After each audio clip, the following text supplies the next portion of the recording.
thanks, and good to be in front of this group again today. My topic is really going to get into one of the fundamental questions that teams ask when they're assembling their roster or making a starting lineup decision or a pinch hitting decision, and that is, how should we expect a batter to perform against a pitcher? You know, the way this typically gets done today, and there's obviously variations around this, but the primary method, and you'll hear it quoted often by broadcasters, is we tend to look at the career stats of one pitcher versus one hitter. And I'd like a show of hands of how many people are frustrated with why we would even do that. Great, thank you. Okay, you're in the right place. You know, these are relevant, of course, in part for starting lineup decisions. It's at least one variable that goes into the equation. Certainly for pinch hitting, it's very important, and certainly for sending in relief pitchers. What I've basically done is, well, let me talk about the problems, and I think they're fairly straightforward, but I'll mention them nonetheless. One is that you're dealing oftentimes with very small sample sizes. You know, Adrian Gonzalez is faced Kyle Kendrick 9 times, and I just randomly picked that one out, right? You could do that about so many. He's 3 for 9. Well, 3 of those plate appearances were in, actually he's 2 for 6 with 3 walks, so he's a 333 hitter. 3 of those plate appearances were in 07, 3 were in 08, and 3 were this year. You know, one of them was at Petco, totally different run scoring environment than perhaps if he ever faces him in a different ballpark. So sample sizes are too small, time frames are too long. Derek Jeter was 4 for 10 against Roy Halladay in 1999. Now in reality, should the two ever face each other again, that's essentially inadmissible evidence towards anything, right? They're both different players today. We're seeing more and more players with no experience against a pitcher and vice versa as players come up. And so oftentimes, you know, a manager will look and say, well, I got nothing, I'm 0 for 0. And I'm actually going to show you an example of how what I'm talking about could impact those decisions. And then, you know, perhaps the other issue is that we really focus on the outcomes, the result of the batter-pitcher matchup, which again is the data that's in the public domain. You know, did he get a hit? Did he get a double? Was it a home run? Was it a strikeout? And so forth. But in terms of the data, of course, that teams have available to them, they have the HitFX data, so they actually get the batted ball diagnostics. So they know not only how the ball came off the bat, but at what velocity and so forth. They also know a lot more about the pitcher than his strikeout rate. They know how he pitches and so forth. And incorporating some of that is essentially where I'm headed. So I've come up with an approach that integrates 5 factors, several of them around the batter, several of them around the pitcher, and including the ballpark, to help improve the predictive ability of the historical data that we have at our disposal. And you know, my goal would be at some point to have this replace or supplant this one-on-one career stat information. Now, I'm not saying it's going to change the way broadcasters approach it, because part of what I'm going to talk about is involving data that's not in the public domain, because I'm really working on this collaboratively with a team.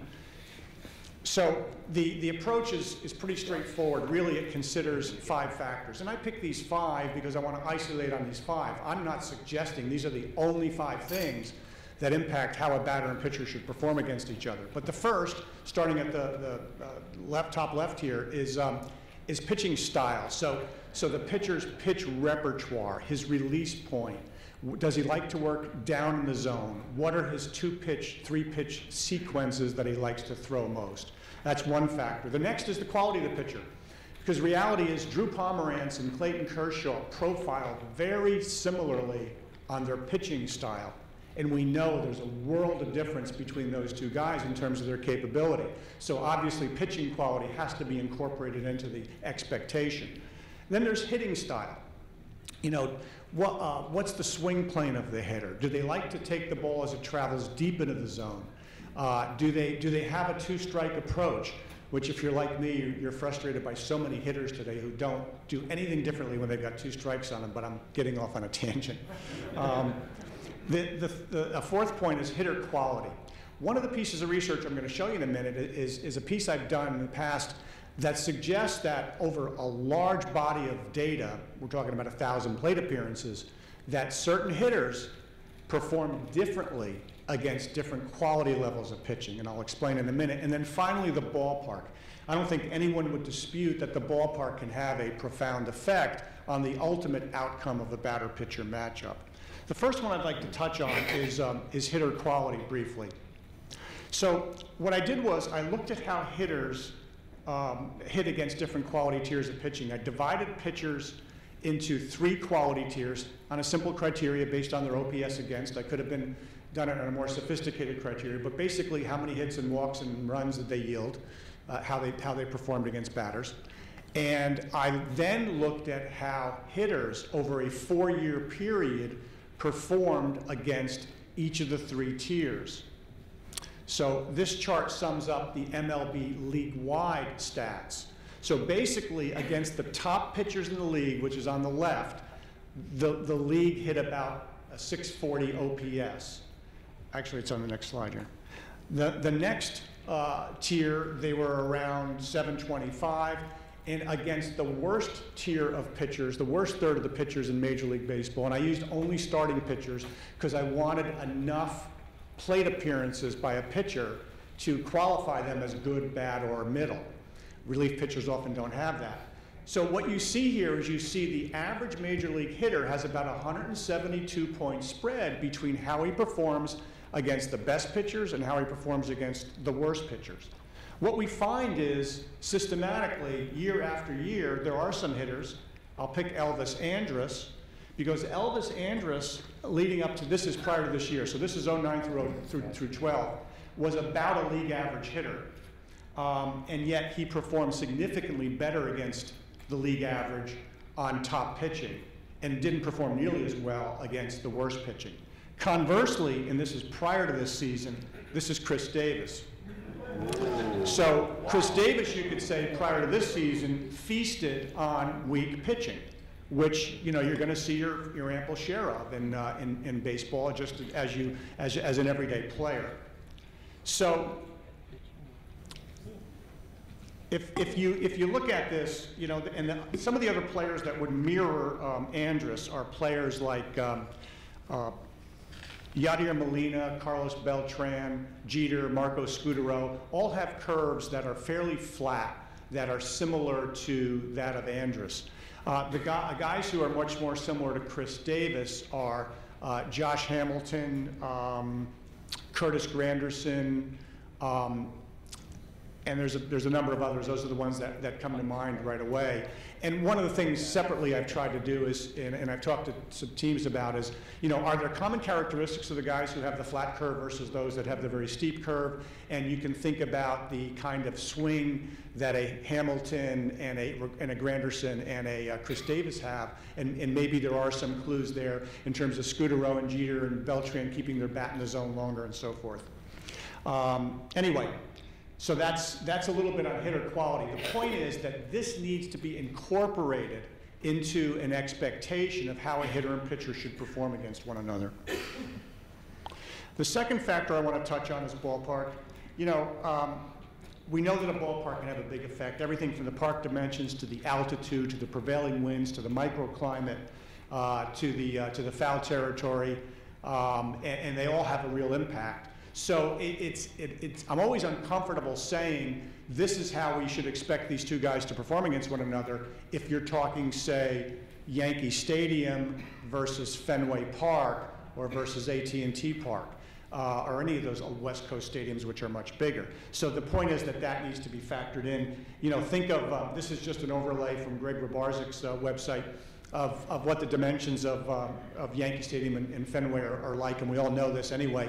But the point is, remember all those Johnny Damon home runs with the Yankees where he'd reach out and flip the ball with his right arm, and the ball would go 325 feet and drop into the front, the front seats of the right field at Yankee Stadium. And if that were at AT&T Park, the odds are Hunter Pence would take a step or two in and make the catch. So it's just a very different world based on the ballpark. One of the things I've been able to do, and this is where I involve the HitFX data, is to take it beyond how he performed, how hitters perform against pitchers, but what happens to batted balls at a given ballpark. This is a chart called a heat map, okay? So on the vertical axis, you have the vertical launch angle of the ball. You can see the very dark black mark is balls that were essentially at, we'll call it 80 to 90 degrees, or probably even past 90 degrees. Some of those could be foul pop-ups. They're black because they're all outs. So black on this chart is outs. And then the horizontal axis rather, is the initial speed of the ball coming off the bat. So you have a chart like this, for example, for Turner Field, suggesting that at certain launch angles and at certain speeds, you tend to see doubles, triples, or home runs. Now, of course, embedded in this, except for the home runs, is the defensive capability of the team. So, okay, nothing's perfect. But the point is, at least now we're able to make that translation of the Johnny Damon example I just gave based on the ballpark that it's at. So that is getting incorporated into my look at how a batter and pitcher might perform against one another. The third factor, and this is the one I want to go a little bit deeper on, because this is really where this project started, is around pitching style. So what I've done is I've partnered with a company called Yark Data based out in Pleasanton, California, in the Bay Area, and I'm using their technology and their hardware. They're a subsidiary of Cray Computing to really process this some information in a different way, and I've really focused mostly on the pitch FX information to do some clustering of pitchers based on attributes and their similarity. I'm certainly not the first person to do this, but I think it's really an important area that is much more telling than whether a guy went 3 for 6 against someone, is to really start to group pitchers into types and then see how hitters fare against those types. So the goal then was to identify pitcher similarities so that I could form clusters of like pitchers, and then begin to predict hitter performance based on how they would perform against a pitcher who was similar to another pitcher. Particularly valuable when you don't have any experience of a batter against an individual pitcher. Now, I think one of the, unique's a strong word, but let me put it this way. My bias was to approach this not from what group guys by their strikeout rate or their home run rate or whether they're fly ball pitchers, but group them by their attributes and group it from the hitter's perspective. So in talking with people in baseball and what we all know about the game, I asked 5 basic questions. So what does a hitter want to know about a pitcher when he's walking into the batter's box, or better yet, when he's preparing prior to the game? And it's these 5 questions on the left. What does he throw? How hard does he throw? What kind of movement does he have? Where do his pitches come from? Where's his release point? And how does he like to pitch? What's his pitching style? So what I simply did was I extracted 12 or 13 or 14 data points, if you will, from the many pitch FX, the volume pitch FX data, and essentially created variables in a model that reflected these 5 things on the left. So we look at the top 2 pitches a pitcher throws. We look at his repertoire, his tendency to horizontally where he likes to locate the ball, vertically where he likes to locate the ball, his velocity, his movement, his release point, even his top 2 pitch sequence. Very important to know that when I profile a pitcher, I always profile him twice. I profile him against lefty hitters and against righty hitters. There are some pitchers, particularly closers, who pitch very similarly to both sides of the plate. And then there's pitchers like Jared Weaver or Hiroki Kuroda. If you looked at their stats and didn't have their name, you couldn't possibly imagine they're the same pitcher. Because the top 2 pitches that Weaver throws against lefty batters are 2 different pitches than the top 2 pitches he throws against righty batters. So, and there are more and more pitchers who have that kind of repertoire and depth in their repertoire to be able to do that. So this is visually what the output of this approach using graph analytics can generate.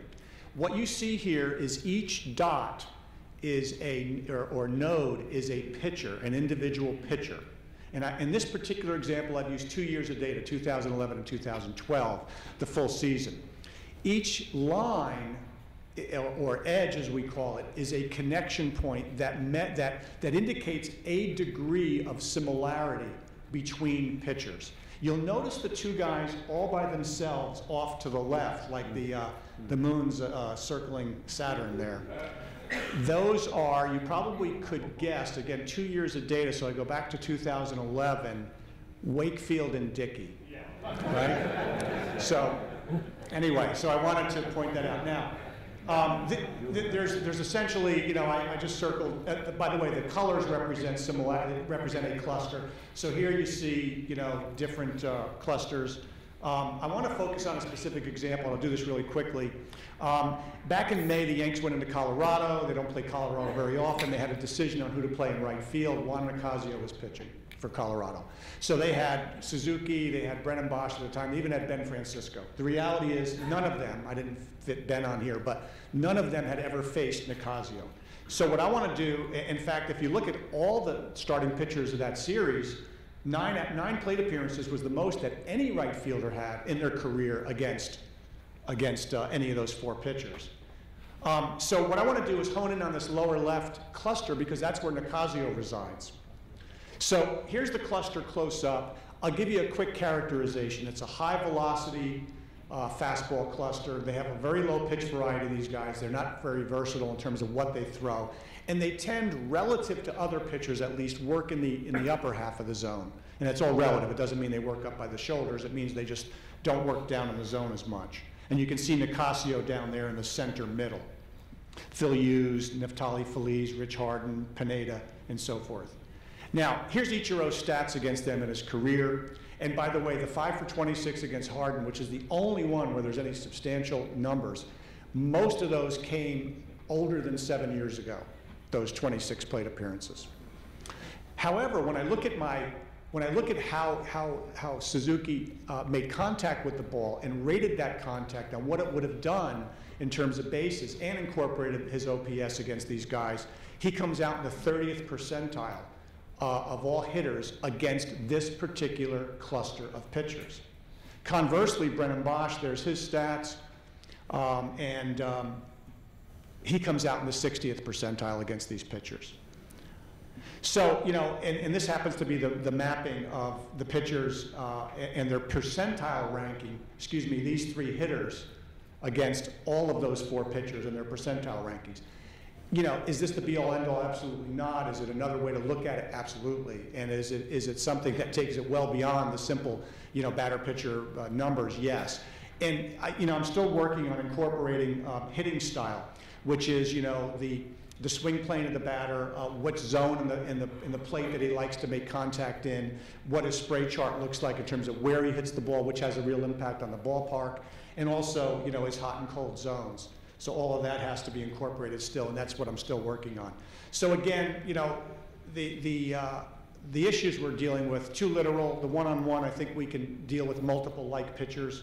The idea, by the way, would take hitters and do the same thing and make their hitter clusters. I overlooked pointing that out, but that's where I'm headed with this. You know, you get a more adequate sample size. You have, even where you have no prior experience, you have a reason, you have a Bayesian approach to this. And the other beauty I like about this is you can compress the time frame. You can talk about, okay, over the last year or 2, or even less. And then, and including batted ball diagnostics, which of course is not available in the publicly available data. I always, every time I do something like this, I always want to know what's the return on investment, potentially. I made some assumptions, I won't walk you through them all. If 81 times a year, once every 2 games, a starting lineup decision was made where a guy who was a 30th percentile was replaced with a 70th percentile guy, just one guy for 4 at-bats, that's worth 19 runs over the season. If you had just 100 times you got the better pinch hitter in there, 9 runs, 50 times you got the better relief pitcher in there, 5 more runs, 33 runs potentially.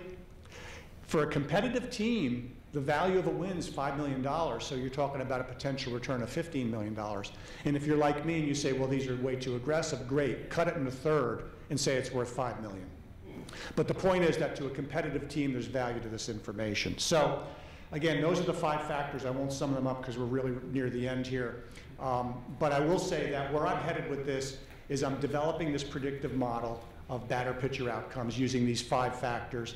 I want to validate the model, which I'm building on 11 and 12 data, with 13 actuals. So I want to take the 2013 data when the season's over and say, what would my process have suggested versus the naive 2 for 6 suggested about the outcome of a particular plate appearance, and then compare it to the, compare those two. And then finally, I need to fine-tune the model, particularly in terms of the relative weighting and importance of these 5 factors. Perhaps, and this is hypothetical, it looks like this, where pitching style is predominant, and then hitter quality is the second biggest factor, followed by ballpark. Or maybe it looks something like this, where hitter quality dominates the outcome of the batter-pitcher matchup, with these other factors being second and third. So that's my presentation. Thanks. We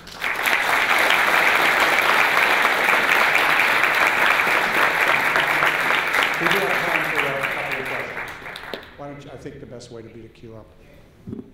Do you find that there's a positive correlation from year to year in a batter's ability to hit the worst pitcher clusters versus the best pitcher clusters, or does it change in a seemingly random fashion like pitcher Babbitt does? Well, I'll tell you, I've spent a lot of time on that question, and for some reason, I find that if you have a 2-year trend, it is very reliable that it holds up for the 3rd and 4th year. A 1-year trend doesn't necessarily. So it doesn't seem to stabilize until 2 years. Right. So it might go up 1 year and then stabilize. Yes, but if it's 2 years, if he has a certain bias for 2 years, the 3rd and 4th year are very often very high correlation with the 3rd and 4th year. Colin? When you rank best and worst pitchers, how are you doing that? Just very simplistically against OPS against. I'm using in sample data? Yeah, I'm using, what I'll do is I'll reclassify a pitcher each year on how he's performing that year, and of course, it's always by lefty and righty split, so I don't generically say Sabathia's OPS against is this, I say is versus lefty versus righty. I thought the most fascinating part, sort of like the first one here, was how a guy does against a good pitcher versus a bad pitcher. And where I think that's really important is that if you're trying to win the World Series, you're not going to face any bad pitchers in the World Series. Do you see this as being something that teams have used, might use to decide really who is the player you might want to acquire? If Chris Davis, if that's been his trend, maybe he just won't do well in the playoffs. Yeah, well, that was actually where that piece of this analysis, that particular piece, that's where it all started. Because the only thing we know for sure is that the environment in the offseason is different. You have, we'll call the regular season MLB, and the postseason is MLB Prime. It's a different league.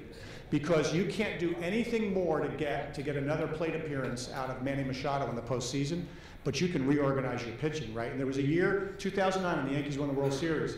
Pitchers, their top 3 starters who pitched, 54% of the regular season starts, got 100% of the postseason starts. And you add Hughes and Rivera in the bullpen that year, they pitched 81, the top 3 starters, and Hughes and Rivera pitched 81% of all the Yankee postseason innings. So the quality of pitching in the postseason is about, how do I describe it? The top 40% of the regular season innings, those guys throw 2/3 of the postseason innings. So I do think it has implications. And as I've talked to teams, we've really tried to wrestle with what is it about the Beltrans? What is it about? I mean, how much of it is the ice water in the veins versus it's something more specific about their approach at the plate? And the best thought we had was, in talking to some people, is that the guys who tend to do with a flat curve there, it seems like, and this is just throw this out, to let the ball travel deeper into the zone and are being much more willing to take the ball the other way. So, thank you. And the Yankees gave up 11 home runs in that World Series, but still managed to win. Yeah.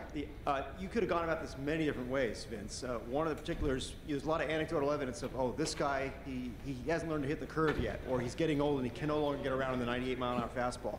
Did you attempt to first do it by more particular pitch speeds or types than clustering pitchers together? You're right. There are a lot of different approaches. I honestly say I didn't start there. I went for I guess, a more holistic approach, not to be prejudicial about the way you're serving yours up, and I know you're not endorsing it, you're just throwing it out there. But I wanted a more holistic, integrated approach, so that's why I've looked at it the way I have. Yeah. Yeah. Looking at those curves you showed with the Elvis Andrus versus the Chris Davis, did you find that maybe right-handed hitters were more consistent, less variation than the left-handed hitters? I mean, the examples you gave seem to be, you know, the ones of the steeper curves. Yeah. Here, is that just coincidence, or? That's a good question. I haven't really measured that per se, but I didn't really notice that that's the case, but I'll look at that.